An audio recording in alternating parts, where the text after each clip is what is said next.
Hello and welcome back to It's Just That Simple, a podcast where we make the complicated simple. So on this beautiful early morning rising energy podcast shits,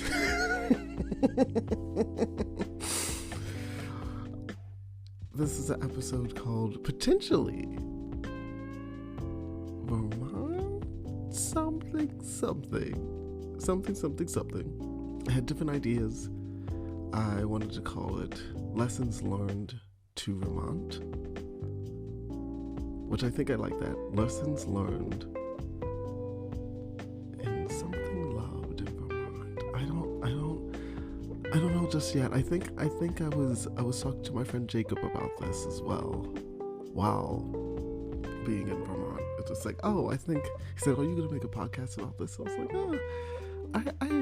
that was the plan and the feeling, and I just like, but I also was like, I don't know what to call it yet. I don't know. I don't know. I do not know. But this episode, I realized that, first off, let me tell you the backstory. Me and my friend Jacob went on a beautiful road trip to Vermont. It was so wonderful. It was so nice. So everything I needed, wanted, desired, leaned towards, loved, just really, really to, if you know, you know. And what I mean, you know. Only the things that I know about how I feel. And it was a very impromptu trip. It was right in the beginning. It was just like, hey, you want to go? And I was just like, oh, woo, okay. Okie dokie. Okay. And that was now falling onto 2 weeks ago. I've been ruminating, digesting, dissecting, allowing myself to ease into a new perceived and reappraised moment in meanings of my life. I was telling my brother about it, or he was just like, it was one of those trips. It was one of those trips, because I was like, I feel completely different. He was like, it's one of those trips. I was like, yeah, it was one of those. It was one of those trips. But for me, every single day is like that trip. So it's every day, every single moment is one of those days where I leave completely changed and different than I was in the beginning. Something a little bit more me. And for me, the identity of me is everything. A little bit more of everything. Shaking off what I'm not and embracing everything that I am. Everything that I exist as. So that beautiful impromptu trip, we road tripped from here in Baltimore, Maryland, or Ricestown, where I live, and then all the way to Woodstock, New York. I'm trying to remember all the places, because I was not the map person. I was if you need me to look on the map, I will, in navigation. And even as Jacob placed out a lovely itinerary, and we worked on it together. We went to Barnes and Noble's before 2 days beforehand. I think it was 4 days beforehand. We went to Barnes and Noble's. He already had like a slight itinerary of what he thought, what he wanted, and what he had planned. And we were just like, okay, this is what it's like, I love this idea. And I added a little bit of flavor into those different things. But Jacob has a beautiful way of creating things based off his essence, his energy, and what he just enjoys and loves. And it just resonates with my being and resembles my being so beautifully. And just in a way, he just adds these flavors to these ways where it's just like, I did not know this was going to be this amazing. And the additives of things that how he deciphered the plan are based off the inner curiosities of his being, which was so beautiful to witness and see and behold. And I just love you, Jacob. You're amazing if you're listening to this. And for anyone that doesn't know Jacob, he's amazing. He's amazing. Absolutely beautiful and radiant being. Just remarkable in every way. And so to think back, so we did a lot of different things. We stayed into this nice bed and breakfast in Woodstock, New York, a little bit away from the original Woodstock where Woodstock was held. And it was so cool. It was like nice and slightly small towny, but also slightly gentrified and moving up, that I didn't realize how much it was until I went to other small towns and realized how it's shifting and changing, and the soul of the place was being changed and shifted. This whole episode is about what I've learned, how I perceived life and myself, and also others. And so I'm not going to focus on every single detail of my trip. It's just the highlights of how much I loved, and I can speak so much layers of how much I enjoyed. It was my first time camping that I went on the trip as well, and it was so exciting. But I'm not going to go so deep into every single experience, but I will reference them when they're relevant. So sitting back into my now moments and realizing that how much I have kind of reappraised, and also reappraising the meanings of what makes me feel like me and meaningful, and life meaningful. I look back into how I felt in those moments, because leading up to that trip, just to give a little backstory, leading up to that trip, I felt a little anxious. How am I going to experience myself within a world, especially when I'm experiencing myself in the world anyway? But so much has shifted and changed in my perspective, where really seeing myself play in life is a totally different game now. I feel like I'm not trying to shift and change towards the board and the rules and anything. I make up anything and everything as I go along. And how do I play in whimsy? Also, this was a different experience. If you guys don't know, if you guys don't follow me on Instagram or haven't had conversations with me personally, me expressing my sense of expression. I love beautiful gowns and dresses and skirts and just actual clothing, garments. To not say that anything has a gender nor a specific role, it's just an expression, it's a piece of fabric. And it was just the most beautiful thing to see and experience my everything in life, experience my everythingness in everything else. And so it felt very, very good. But I led up feeling all that anxiety because this was a build up to my everythingness. This was the build up to be and find out.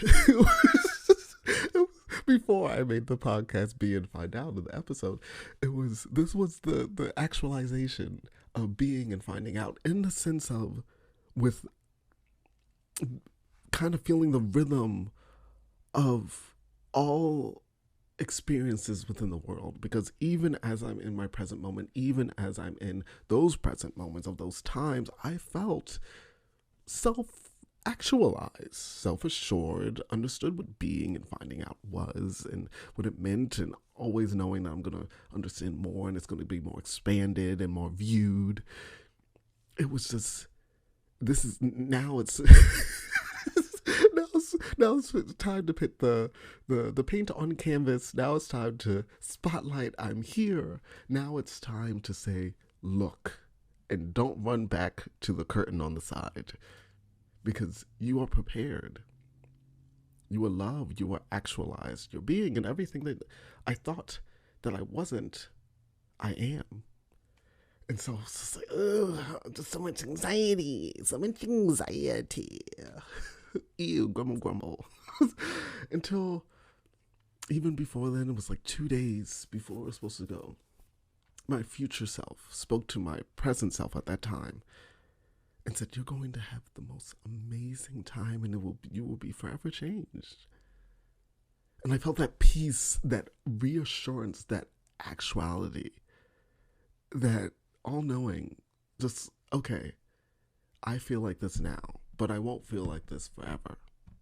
So I will listen to me, love me, honor me, and step as me into life. And I don't know about everyone else, but have you guys ever had feelings like that? rising and stepping into you, even if it's in a new moment every single other time, even if it's in a new perspective that happens in a blink of an eye, stepping into that with a deep breath or laugh or cry or like, okay, fuck, I'll do it. Or with any of those, we all had those moments and had those little twiddles of things. And so as it was going along, as things were understanding, learning, the one thing first that I realized of learning, other than the things that I mentioned to you before, is that how I resemble myself in my mind, basically how I see myself in my mind, is not always accurate to what the actuality of my existence. Speaking about what we said in the last podcast, of saying that how far can I comprehend me, even when I don't comprehend me at the same time? At the same time. Canadian. And side note, we were, I think, a couple miles away from Canada. Away from Canada. It was so nice. If I had a passport, and also if I had my birth certificate, I would have been a Canadian. But at some point, if I decided, or we decided to go over the border, it was really fun. And so I realized that a lot of things that I perceived about myself and perceived about others, perceived about life, perceived about everything, was so biased, so only fixed to promote my own imagination. And I was thinking about this a couple days ago, and my mind just, out of nowhere, how I got to this thought was just like, it's the song that says, something my imagination. Dun, dun, dun. It's an old song, but I can't remember the words exactly. Oh, just my imagination. You know, so I started laughing. I was like, yes, my imagination, because I can only speak for myself, has a great way of imagining, a great way of professing things that are not professed, a great way at trying to say that my biased opinion about how I feel about myself, how I feel about life, is valid in everyone else's lives, is valid in life in general. What I see, what I think, what I believe ultimately about myself is accurate. So trying to not assume about everyone is just, is kind of, it's like a lost cause. You will constantly be met with no, constantly be met with, you may witness certain things, but perceive certain things, but they're never accurate unless you ask, unless you investigate, unless you separate of saying, is this me? Or is this kind of a potential cry from help, from self, to let go of what you think you know about you, about life? Even the idea of what you think about yourself is bias. It's a biased perspective. It's not real. You thinking that, speaking for myself, I was like, in different cases of my life, I was like, I don't think I'm lovable. That's a lie. The idea of self, the idea of who you think you are is not even real. Who even are we in this cosmic span of existence? Who even are we? So what's the point of overthinking you? To think about yourself and say, when I have in my mind, this is what I look like, this is what I sound like, this is how I feel, this is what people think about me, because I only think about myself that way, so it has to be valid. It has to be accurate. And I realize, number one, that my biased viewpoint that is only relative to me is not accurate in the world. Not accurate in actual reality. So it's always good to investigate, unravel, understand, to misunderstand, to understand again, because you're not going to get it right all the time, and don't feel bad about it. Things and notes I had to tell myself. Apprehensions and fears of feeling like I should overthink what I'm about to say, about to do, how I'm supposed to live and be in life, just in case I feel like I'm going to make a mistake, just in case I say something wrong, just in case I feel like I offend someone. Tiptoeing through the human experience. But that's not really me all the time. It's not. It's not. It's not. Not at all. And so, as the trip went on, feeling a little bit more exuberant, I also learned this other lesson of love and enjoyment, is saying that used to have this thought process about myself, this process of thinking that I wouldn't be myself in spaces where I'm loved. I would not give all of myself. These are all perceptions, thinking that that's how I would be, other than who I am, actually expressing everything as everything and being that.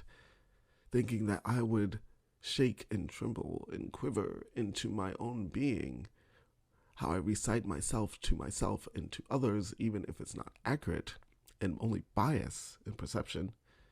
Thinking that when I'm actually with the people I care about and love, I would feel a little potentially non-authentic. Would I laugh at jokes that I don't find funny? These are all thoughts that I had in the past, would I just be extremely agreeable? Would I have no opinion? Would I have, and what I mean by opinion, perspective? Would I constantly just sit and not live in my existence, expression as everything, just in case someone else may have a different perspective, a disagreement? I used to quiver and have fear over that. It's like, what about if we don't agree? Everyone will hate me now if I don't agree to something, or they don't agree with me. And I love what me and Jacob did as we were just having regular conversation, just talking, and I was just talking about friends and life and how we respect and love each other and respect and love people, and how we just had a conversation about, for me, telling him was like saying that boundaries are so honored throughout this trip, so honored within our connections, in the cultivation of our relationships and our relationship with each other, and saying that please say everything. Please tell me if something I have done or I'm doing or will do or have or whatever could do throughout this trip affects you. Please tell me in real time. If you feel like you have to process it, if you feel you have to realize where it's coming from, please tell me. Let me know so I can do better, and vice versa. That we can be appreciative of each other. And I haven't had those type of conversations with friendships in face-to-face real time as myself now, as myself then. And it was very beautiful and bright and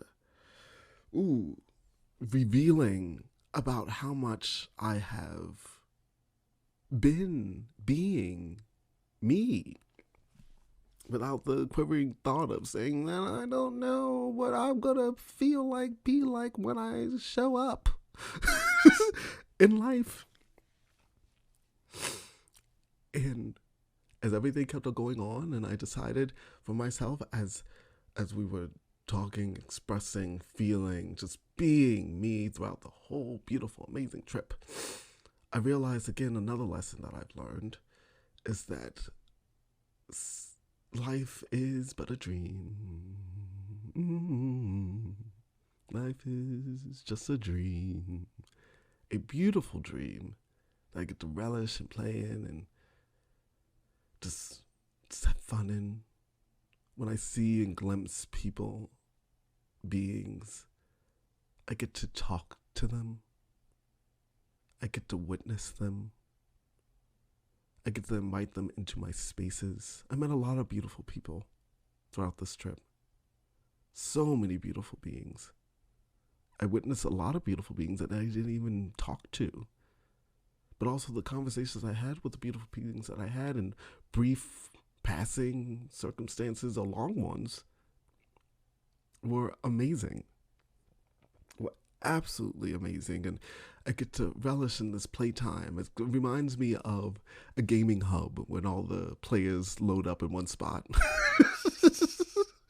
You just sit there and talk, you enjoy, you have all that good fun time.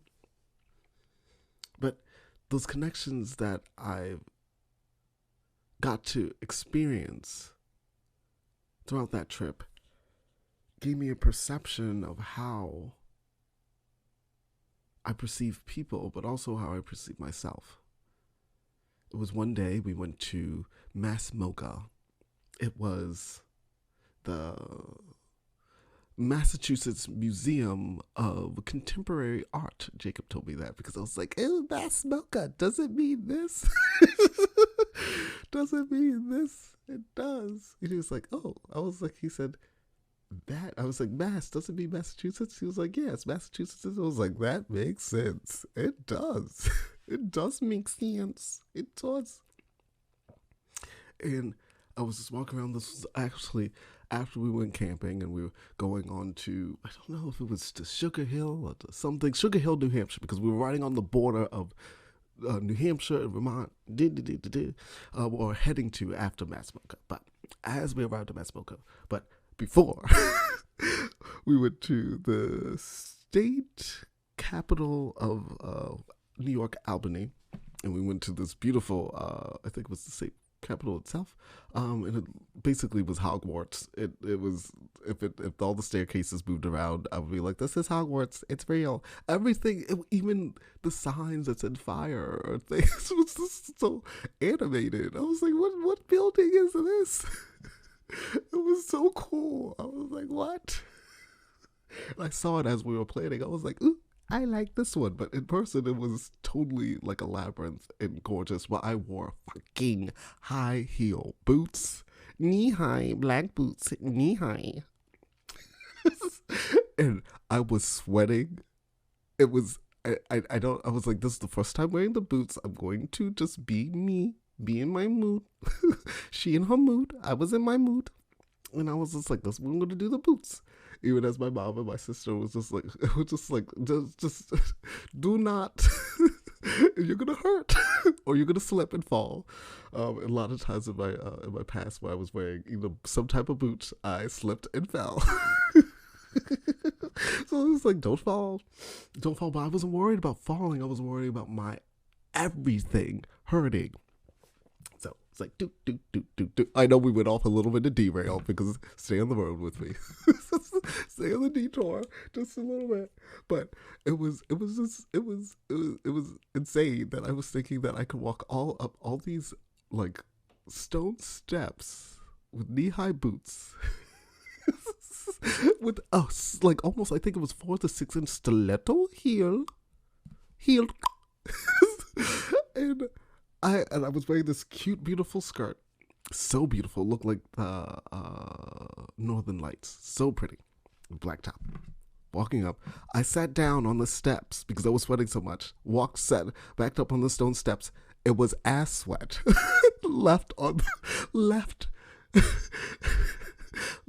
beautifully. Just sketched in the beautiful stone. Of the stairs, imprinted. At least I will be forever remembered in the Albany state capital for my ass sweat of me persevering through wearing knee-high boots in this place where steps were involved. Never again, as Jacob said to me, he's like, "Maybe those boots wear when you get out of the car and you sit somewhere else." I was like, "Yeah, not fucking doing that again." Even someone was just like, "Oh, you're doing that in boots?" I was like, and I'm dying inside. I'm dying, truly dying. But back onto Mass Mocha. So all that leading to saying that I was wearing that same exact outfit into Mass Mocha, minus the knee-high boots. And I was wearing my other shoes. That matched nicely. But even as I was going through there, experiencing largest contemporary art museum, I don't know in the world or in the country. Don't know. Like Jacob told me, but I couldn't remember. But I'll remember at some point. And it was just looking through, was this beautiful exhibit from this deaf artist that was created this beautiful thing. But I was weird. Jacob and a lot of other people were looking through it, and we were getting people were saying, or the person that was guarding, or maybe surveying, or maybe if you ask questions about the personal exhibit they were there to tell you about, was we were having a conversation with her. And it was just so magnificent, so beautiful. And then we were just moving throughout another different exhibit, throughout his own personal exhibit of that part of the museum. And this beautiful, beautiful being, as I was just walking through, stopped me. And she said, and to get back on the point of where we're referencing to, of just saying that the witness, the fun, the play, and people. And she stopped me and she was like, oh, Jacob was looking at something else. And she said, hey, I just wanted to tell you, I was been seeing and witnessing you from the other room, basically. And just like, she said, you have such a beautiful aura and energy. She said, you're just so bright and you just envelop the space. And I was just like, oh, oh, oh, oh, oh.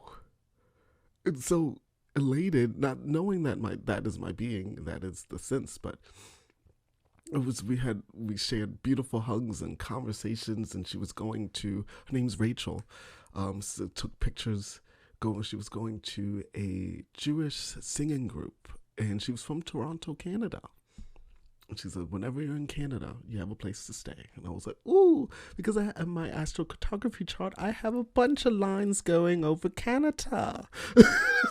Thank you. And it was so beautiful. And it was a word that she said that is in the Jewish faith, that it's, because she said, it sounds like you're having a lot of first after we shared our stories. She said, it sounds like you're having a lot of first. I was like, yeah. She said, it's a certain word in the Jewish faith that means basically honoring that moment. Even if you have done it before, it's the first of this version in this moment. And I'm not going to butcher it. I'm not going to say it, but I got a recording of it. I'm going to share it as well, of that on my Instagram, of the pronunciation that she said, because I said, can I record it or you saying it? Because I wanted to always grasp onto, again, her being, her voice, but also the sense of love and what that is and how it was pronounced in that moment, how it's personified in that moment. It was so great. But what I learned and witnessed, and I got a lot of different people commenting on either what I was wearing or in the sense of my accentuation of my beingness as I'm wearing what I'm wearing in the most beautiful, loving ways in those moments and those times. And throughout the trip and throughout the different things, I had a realm of imposter syndrome. I couldn't fathom me. I couldn't understand me. Even still in those moments, I was like, yeah, that's true. That's accurate. I do feel bright, do feel loving, but I had this kind of repetitive idea that I place onto others about myself, saying that this person doesn't like me because I told myself that. This person doesn't see this of me, how bright I am, or witness me because I told myself that. And how many times, I can only speak for myself, have I told myself something that I'm not? How many times have we told ourselves something that we're not? Constantly lying to ourselves over and over and over and over and over, and get us trapped in this sense of nonsense, this sense of lies, sense of things that are not supposed to be believed in because it's not real. And as I was even having conversations with my mother coming back, or when I was back for the past 2 weeks, she was just like, Travis, it sounds like imposter syndrome. I was like, oh. I love my mommy. Always on cue. Libra. Always on point. And I was like, wow.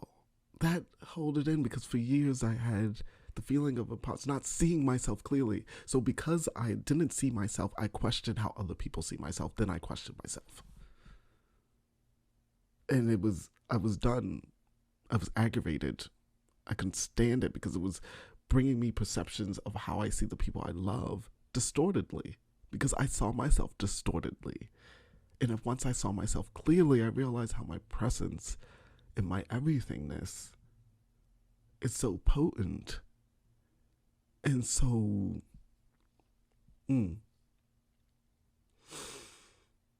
everything.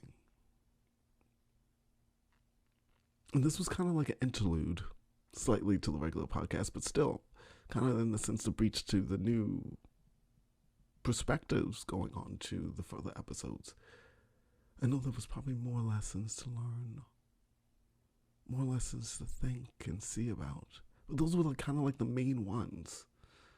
Oh, but then there was this one. It was this one when we were driving back at night on a Sunday night, going back home. And Jacob was feeling tired off and on, going because he was the main driver. I offered to drive. But I think that having and gripping the wheel, especially into the sense of when it's when you're just like, I want to do things, and especially when it's your car and doing those things, it's a good grip. It's a good grip, and you follow. It's kind of that person or that being that it's like, when, again, this is a biased opinion because that's all I have perceived it, where it's this, I have the reins of my horse.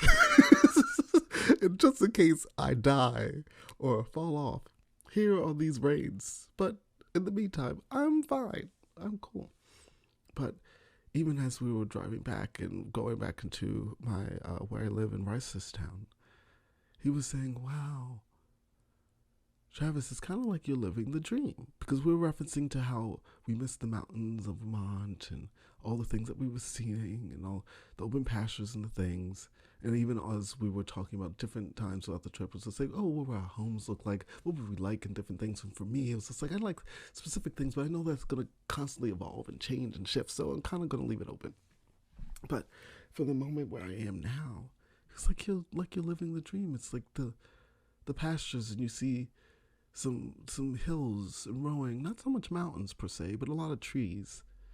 And in a space and where I live, and it feels like a little small town, quaint, beautiful, the same feelings and essences, the things I loved about all the places and spaces I've been in, and with the people, the sense of simplicity, the sense of so much love and freeness. Because I thought that every single town I went to was small town, small minds, but it wasn't. It was so beautiful and vibrant and diverse and varied and open and accepting, outwardly yelling it, screaming it.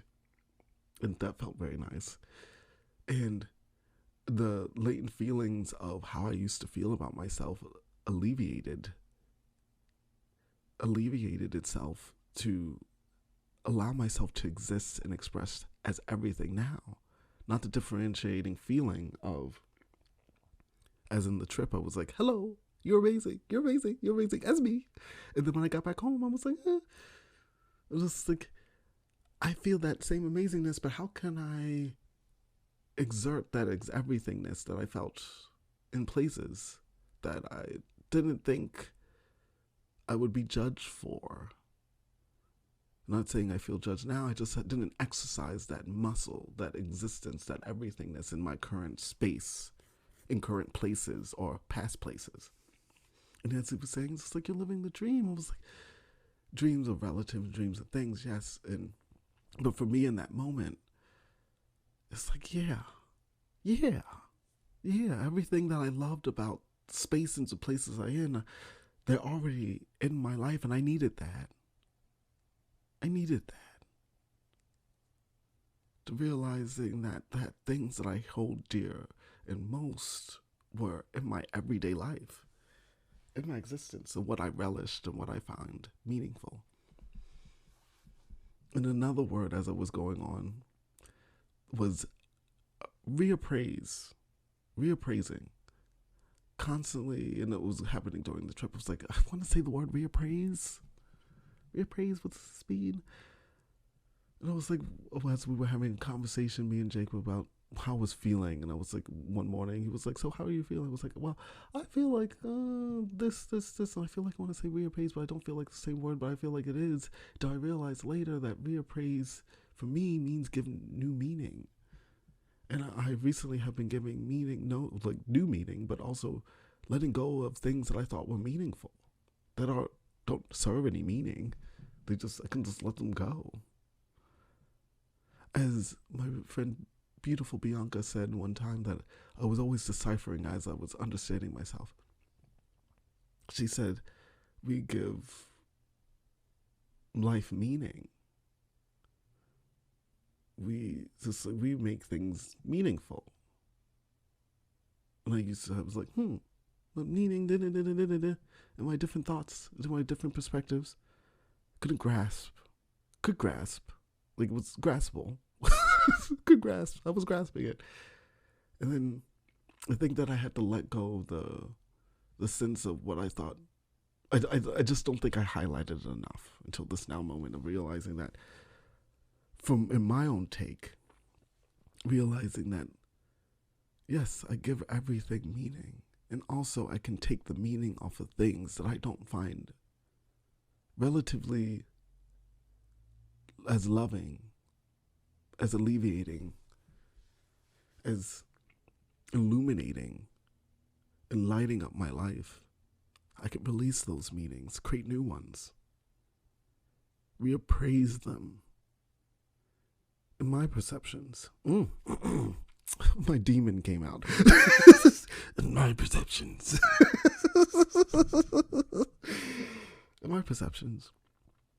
So I don't think I have anything else to say, but I think I was feeling called to, as well, with a lot of different things that I was thinking and talking about later on in the next couple episodes that I feel ready for. Yeah, I think that's it. But thank you for this beautiful interlude of It's Just That Simple and I Love You. And see you next time.